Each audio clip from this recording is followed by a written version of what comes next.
Hi, you may have seen me in some of my diving travel videos, and to go to my diving destinations I need to travel somehow, and I normally travel by air. So I want to share with you how I search for the different flights and how I select the air tickets. Let's start off with flying from a large airport to another large airport. So for example, London or any London airport to Bangkok. So we can search for London to Bangkok. And I would do that by Google Flights. It's a good starting option, and there you can see, or at least get a good idea of who's flying, which airlines are flying, what times are they flying, are they flying directly or are they flying in a connecting flight, what times are the departures, what times are the arrivals in the destination. You get an idea of the pricing they will charge. And a little bit you get an idea of how to choose from the different options in the market. Let's have a look on Google Flights, London to Bangkok.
So you can see the search from London to Bangkok was pretty straightforward. There's a lot of option there, and there's fairly lot of options to fly in directly, which is always good. There's also a few connecting flights which you can look for. And as you can see, I look for business class as well. And when you do look for business class, make sure you have a lie flat seat. A lie flat seat, that's a key. So another thing, if you want to look at the different flights when you're flying somewhere, try with SeatGuru. SeatGuru is a great website, and you can get a lot of information about the different planes there and also reviews. Let's have a look on SeatGuru.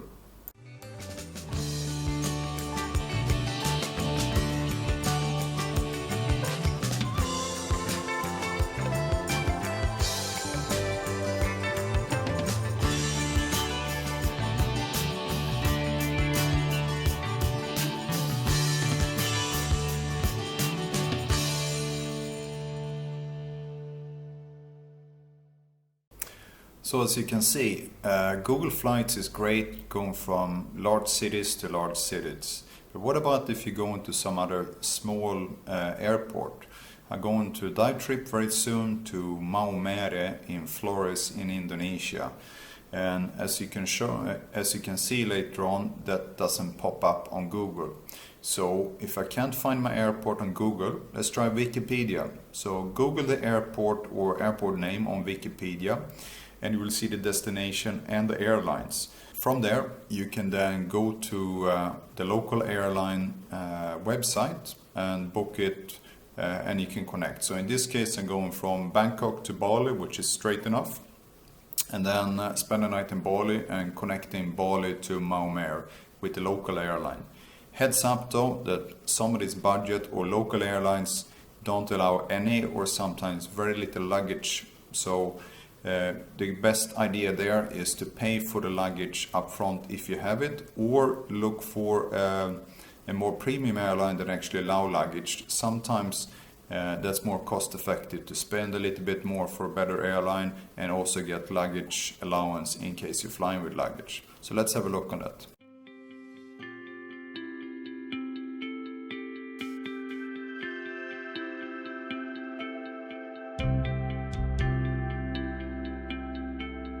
So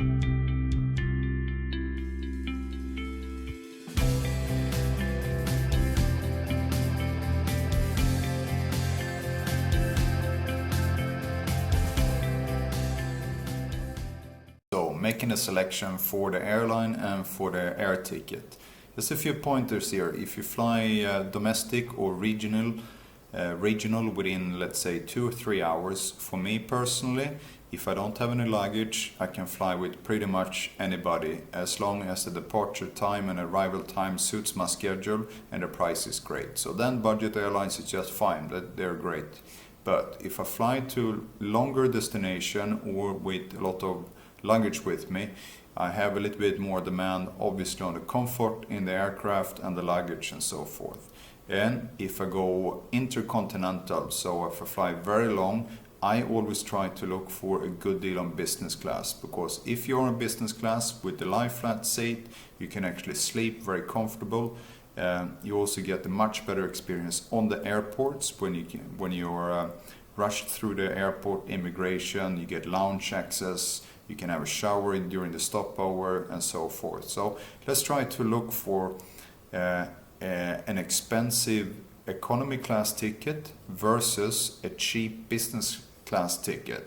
And this time I'm going from Bangkok to Johannesburg, and let's compare then Singapore Airline, which is one of the most premium airline in the world, rightly so, they're great to fly with.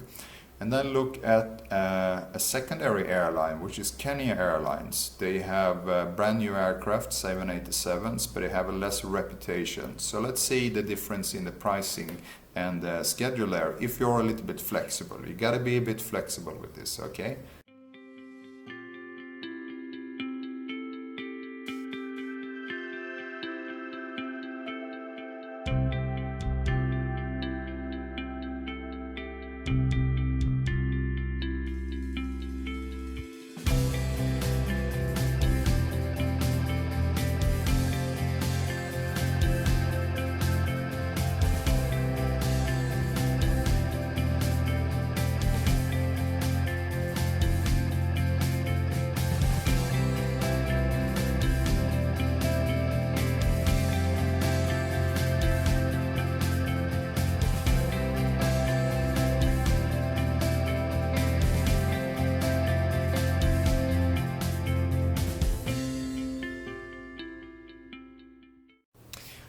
There was a great example of selecting an expensive economy class ticket with a very premium airline, comparing it to a cheap business class ticket with a secondary airline.